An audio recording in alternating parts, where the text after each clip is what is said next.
누가복음을 읽는 목적, 쓴 목적이 뭐냐면 그 목적에 있어서 중요한 것은 믿음이 없는 사람이 믿음의 확신을 갖게 하기 위한 목적으로 쓰여진 책이 누가복음입니다. 근데 이 누가복음을 전체적으로 흐르는 주제가 뭐냐면 예수는 그리스도다, 즉 메시아다. 그러니까 성경을 계속 누가복음을 읽다 보면 우리 마음속에 나도 모르게 내 마음속에 확 이렇게 자연스럽게 다가오는 것이 예수님은 메시아구나라고 그렇게 받아들이도록 그렇게 말씀이 구성이 되어 있습니다. 그래서 이적과 기적도 많이 나타나고 그러죠. 그런 의미에서 지금까지 우리가 9장 50절까지 이 사역들은 어떤 사역인가 하면 예수님께서 메시아라는 것을 증거하는 그 부분을 사람들에게 계속해서 나타내시는 기록이 오늘 본문 9장 50절까지가 본문 이전에 나타나는 그 이야기입니다. 그러니까 어떨까요? 예수님께서 이때는 이사야 선지자의 예언한 대로 사람들도 치료하고 죽은 사람도 살리고 귀신 들린 사람도 회복시키는 그런 이적과 기적의 이야기를 계속해서 보여주고 있습니다. 누가가 그렇게 기록하고 있고요. 그러면서 9장에 와서 큰 하나 분기점이 생깁니다. 제자들이 너희는 나를 누구로 하느냐 하는 예수님의 질문 앞에 그들이 예수님은 그리스도 되십니다. 저는 살아계신 하나님의 아들입니다. 그리스도입니다. 그러니까 예수님이 메시아입니다 하는 그 고백을 이 9장에 와서 제자들에게 듣습니다. 그러니까 그동안의 사역이 예수님께서 쭉 보여준 사역을 통해서 제자들이 이분은 정말 메시아구나 하는 것을 받아들였어요. 그리고 난 다음에 변화산의 그 경험을 통해서 예수님이 정말 구약에 약속하신 하나님이 약속하신 메시아라는 것을 확인하게 됩니다. 그러면서 어떤 분기점이 일어납니다. 9장 51절부터 나타나는 것은 앞에서 보여줬던 이적과 기적은 별로 나타나진 않습니다. 예수님께서 이제는 예루살렘 십자가를 지고 예루살렘으로 올라가셔야 되겠다는 것을 결심하고 난 다음부터는 메시아로서 제자들을 직접 가르치는 사역들을 하게 됩니다. 그러니까 앞으로 이제 계속 우리가 묵상할 속에는 이적과 기적에 대한 내용보다는 정말 예수님께서 직접 그 제자들에게 가르치시는 그 내용들을 우리가 함께 나누게 됩니다. 여러분, 예수님께서 이 십자가를 지기 위해서 예루살렘으로 가는 그 길을 앞두고 있기 때문에 이 제자들을 특별히 잘 양육하고 또 제자들을 정인 공동체로 세워 나가는 일에 예수님께서 말씀으로 최선 다하는 것을 보게 됩니다. 자, 예수님께서 예루살렘으로 올라가신 그 길은 어떤 길이냐? 첫 번째 볼 수 있는 것은 자신이 십자가를 지시기로 결심한 길이라는 것을 성경은 말씀합니다. 51절 보니까 이런 말씀이 있습니다. 예수께서 승천하실 기약이 참에 예루살렘을 향하여 올라가기로 굳게 결심하시고 그렇게 되어 있죠. 누가의 이 표현을 원어로 이렇게 번역을 해서 보면 더 명확하게 우리가 알 수가 있는데 그는 예루살렘으로 가기 위해서 그 얼굴을 고정시켰다 이렇게 번역할 수가 있습니다. 이것은 뭐냐면 자기의 마음이 예루살렘 십자가를 지는 것, 십자가를 지고 가는 그 길이 돌이키거나 변경되지 않도록 마음이 변치 않도록 확고하게 결단했다는 것을 나타내고 있습니다. 자, 예수님께서 예루살렘으로 올라가는 그 길, 십자가를 지는 길은 사실 어떤 길입니까? 그 길은 죽음의 길이죠. 그 다음에 수치와 고통의 길입니다. 그리고 또 하나는 특징적인 것은 사단이 가지 못하도록 기가 막히게 방해하는 그런 길이기도 합니다. 여러분, 우리가 어떤 인생을 살 때 내가 죽을 길을 선택하며 가는 사람이 있습니까? 고통과 수치를 당하기 위해서 가는 그런 분들이 있습니까? 그리고 사단이 방해하는데 우리는 어떻게 받아들일까요? 환경적으로 막으시는 하나님께서 이 길은 아닌 모양이다 생각할 수도 있는데 그 길을 예수님은 굳이 극복하면서 이 예루살렘을 향해 올라가시는 것입니다. 마태복음 16장에 보면 베드로가 위대한 신앙 고백을 하고 난 다음에 예수님께서 비로소 본인이 십자가에 못 박혀 죽고 고난을 당하고 부활할 것을 말씀하실 때 베드로가 나서서 이렇게 얘기합니다. 예수님에게 그런 일이 일어나서는 안 됩니다. 그러지 않을 겁니다. 그때 예수님께서 23절에 이렇게 말씀합니다. 뜻밖의 응답이죠. 예수께서 돌이키시며 베드로에게 이르시되 사단아 내 뒤로 물러가라. 너는 나를 넘어지게 하는 자로다. 내가 하나님의 일을 생각하지 않고 도리어 사람의 일을 생각하는도다 하시고 십자가를 향해 나가셨습니다. 예수님이 생각하셨던 하나님의 일은 어떤 것일까? 왜 이 수치와 고난과 고통과 죽음의 길, 이 예루살렘으로 예수님이 가셨을까 할 때에 제일 먼저 볼 수 있는, 우리가 한 세 가지로 돌아보는데 제일 먼저 볼 수 있는 것은 이 길은 하나님의 명령에, 하나님의 말씀 앞에 온전히 순종하는 길이기 때문에 이 예루살렘으로 올라갑니다. 바울은 빌립보서 2장 8절 이렇게 말씀합니다. 사람의 모양으로 나타나사 자기를 낮추시고 죽기까지 복종하셨으니 곧 십자가에 죽으심이라고 그렇게 말씀합니다. 그것이 바로 하나님의 말씀 앞에 복종하는 길이었기 때문에 그 길을 갑니다. 또 예수님께서 이 예루살렘으로 올라가는 그 이유는 뭘까요?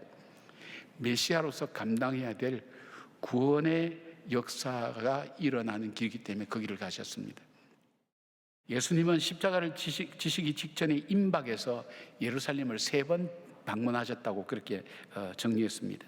첫 번째 방문은 왕으로서의 입성입니다.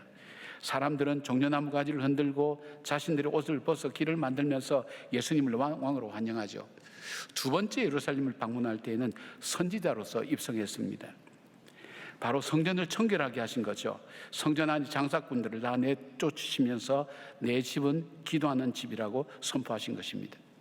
세 번째 올라간 그 길은 제사장으로 예루살렘에 입성하셨습니다.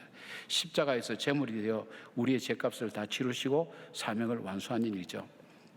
여러분, 그리스도라는 것이 기름 부음을 받다, 그런 뜻이라 그랬죠. 기름 부음을 받는 사람은 3사람이 있었다 그랬죠. 왕, 선지자, 제사장. 그런데 이스라엘 백성들이 우리에게 참 왕을 주십시오, 참된 선지자를 주십시오, 참된 제사장을 주십시오 할 때 하나님께서 메시아, 이 3가지 역할을 다 할 수 있는 사람을 보내주신다고 약속하셨죠. 바로 주님은 왕으로서, 선지자로서, 제사장으로서 예루살렘 성에 입성하시면서 메시아로서의 삶의 사명, 그리고 메시아로서 해야 될 일들, 사람을 구원하는 일들, 그 일을 위해서 이 예루살렘으로 향하시는 것을 보게 됩니다. 그리고 또 하나 있다면, 마지막으로 예수님이 이 길을 가신 것은 주님은 십자가 이후에 자기에게 이루어질 영광과 부활과 영광스러운 승천을 내다볼 수 있었기 때문에 이 길을 걸어갈 수 있었습니다. 예수님은 우리를 향한 구원의 그 길을 가실 때에 한 번도 포기하거나 주저한 적이 없습니다. 그리고 자신이 스스로 의지적으로 결단하여서 바로 십자가를 지시는 길로 우리를 위해서 가신 것을 보게 됩니다. 나를 구속해 주신 주님, 그래서 구원받은 백성, 하나님의 새 소망과 산 소망을 가진 그 백성으로 나는 오늘 어떤 결단을 해야 될 것인가? 여러분이 예수를 믿고 은혜를 받았어요. 은혜를 받을 때마다 아마 주일날 예배드리고 그 다음에 깨달음이 있을 때마다 작은 결심도 했을 거예요. 내가 기도라도 한 번 더 해야지, 내가 뭔가 봉사라도 해야지, 내가 예수 믿었다면 내가 이렇게 살아서는 안 되지. 아마 그런 어떤 조금의 작은 결심을 여러분 하셨을 거예요. 근데 그것이 쌓여지면서 오늘 여러분의 모습이 된 겁니다. 여러분의 신앙과 인격이 되었죠. 여기서 중단되면 안 되겠죠. 주님 뜻대로 살기로 했네, 주님 뜻대로 살기로 했네, 뒤돌아서지 않겠냐는 찬양하시면서 오늘 나를 향해서 십자가의 길을 가신 그 주님처럼 내가 주님께로 더 가까이 가는 마음의 결심들이 여러분 삶 속에 이루어져서 실제적으로 여러분의 신앙이 내 구체적인 생활 시간과 모든 것을, 가치관을 바꾸는 그런 놀라운 역사가 일어나기를 바랍니다. 자, 두 번째로 예루살렘으로 올라가신 그 주님, 그 주님이 향하는 길은 어떤 길이었냐면 제자들을 증인 공동체로 세우는 길이었습니다. 예수님께서 이 땅에 오셔서 인간을 구원하시기 위한 방법은 십자가였습니다. 그런데 이 구원의 소식을 온 세상에 알리기 위해서 사용하신 방법은 바로 제자들을 세우는 겁니다. 예수님의 12제자를 보면 그 중에 적어도 4명은 어부였습니다. 민족의 반역자로 여겨졌던 세리도 있었고, 이런 세리를 죽이겠다고 가슴에 칼을 품고 다니고 있는 열심당원들도 2명 정도 있었습니다. 그리고 무슨 말을 하든 의심하며 받아들이지 않는 사람이 있는가 하면 무조건 행동부터 하는 다혈질의 사람이 있었고, 자기의 신념이 강해서 세상을 자기가 보는 그 틀로서 해석하고 보는 사람도 있었습니다. 그리고 예수님을 팔기 위해서 가룟 유다처럼 늘 딴 생각하는 사람들도 있었습니다. 예수님의 제자들 중에 잘 알려져 있지는 않지만 여성 제자들이 많았습니다. 아마 문화적인 것 때문에, 그 당시 문화적인 것 때문에 여성 제자들을 잘 밝히지는 않지만 구체적으로 나와 있는 거 보면 신분도 성격도 성별도 지역도 나이도 각각 모두 다른 사람들, 우리말로 하면 콩가루 집안입니다. 여러분, 이 12명이 뭔가 하나를 이룰 수 있겠습니까? 만나면 맨날 싸우죠. 여러분 한번 생각해 보세요. 예수님께서 십자가에서 죽을 거라고 얘기하는데 그 심각한 얘기를 해도 길 가면서 이분들은 뭐 했습니까?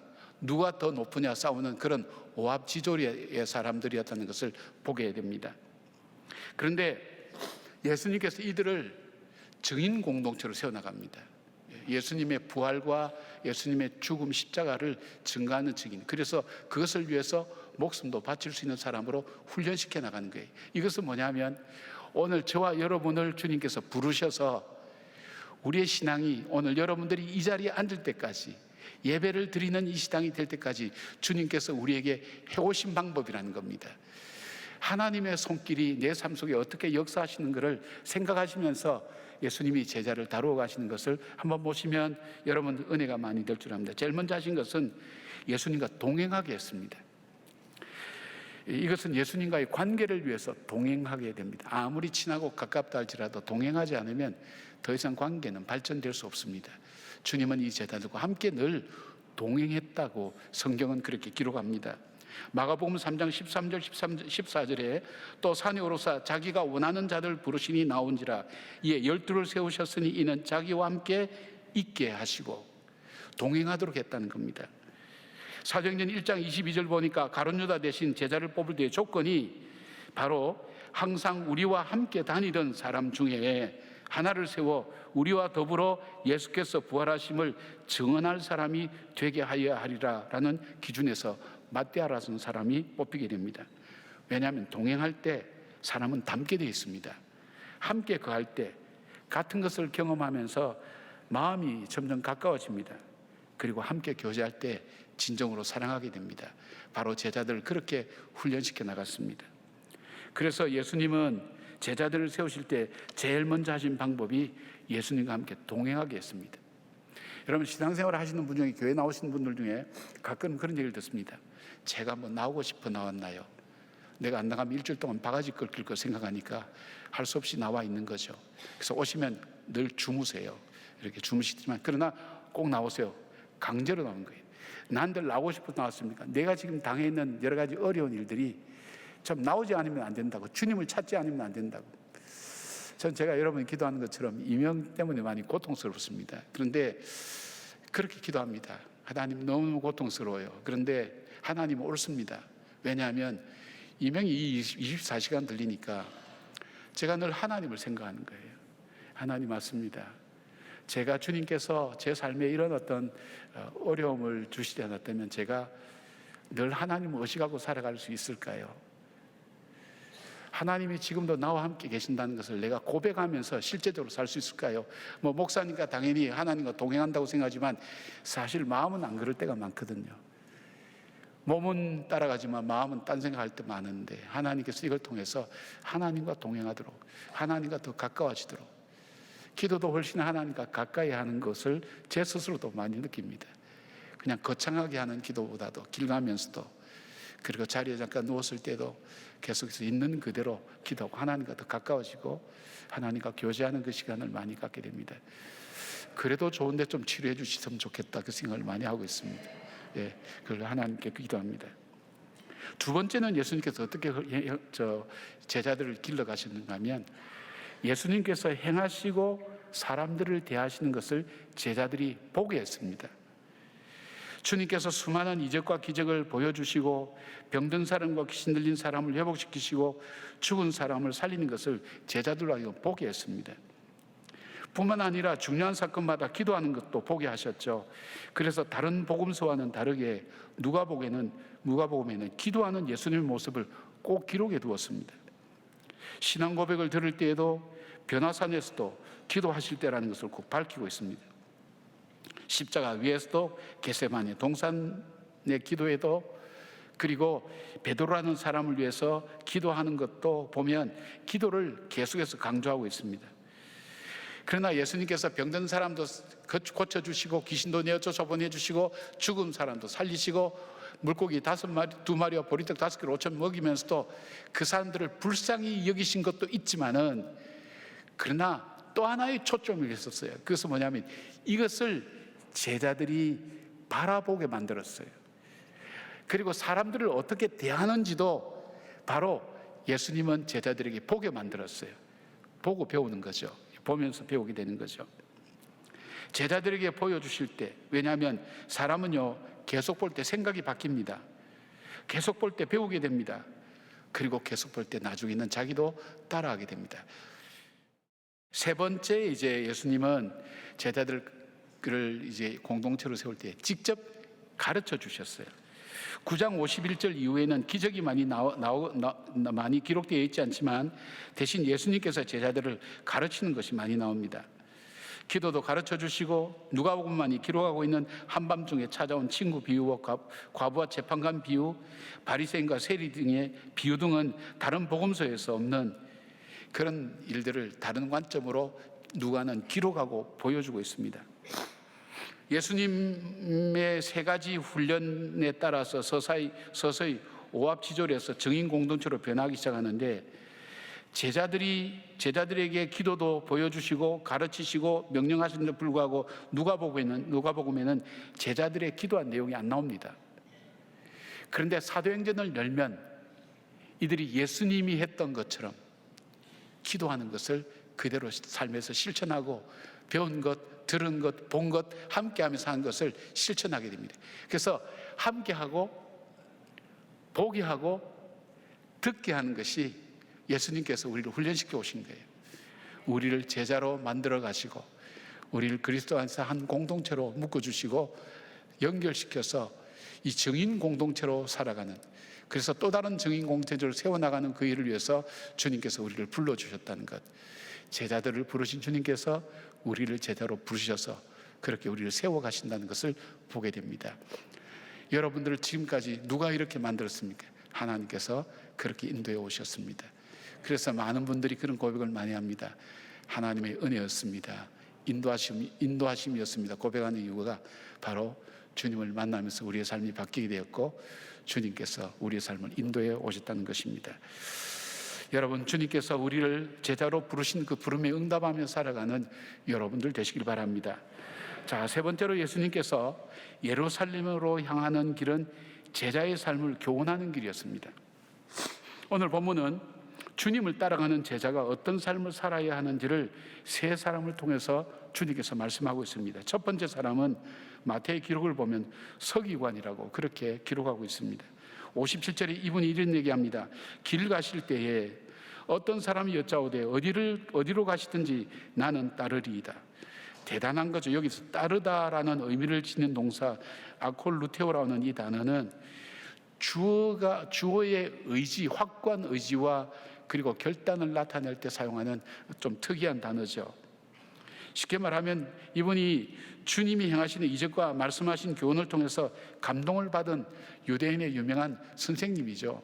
예, 율법을 많이 연구한 사람이죠. 이분이 정말 메시아구나, 따라갈 수 있구나 해서 자기가 자신해서 예수님 따라가겠습니다 그렇게 얘기했습니다. 그런데 주님은 지금 한 사람이라도 좀 똑똑한 사람 필요하고, 머리가 깨인 사람, 그리고 세상에서 인정받는 사람 필요한 시기에 주님께서 환영할 줄 알았는데, 오늘 말씀 보니까 그렇게 하지 않아요. 58절 보니까 예수께서 가라사대 여도 굴이 있고 공중의 새도 집이 있을 때 인자는 머리 둘 곳이 없도다 하시고, 이렇게 말씀하신 이유가 뭘까요?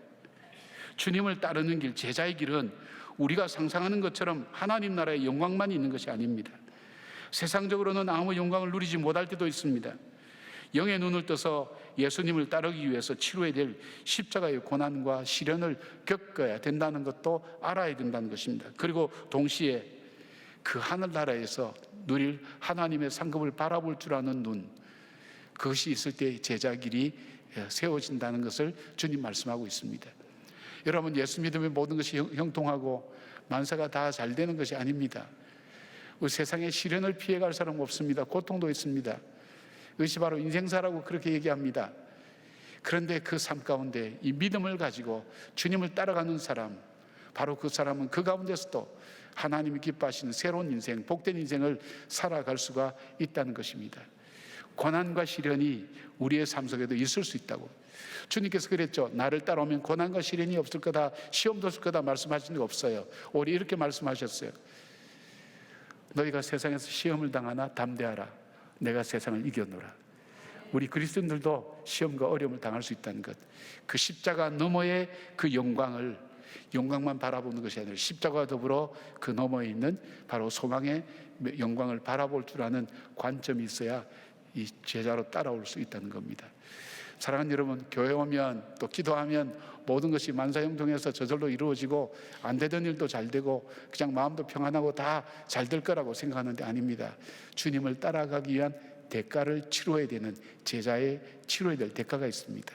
시련과 고통이 와도 낙담하지 않고 절망하지 않고 그 길을 걸어가고, 그리고 그 너머에 하나님 나라에서 베푸실 상급을 바라보고 걸어가는 삶, 바로 그 제자가 필요하다는 것입니다.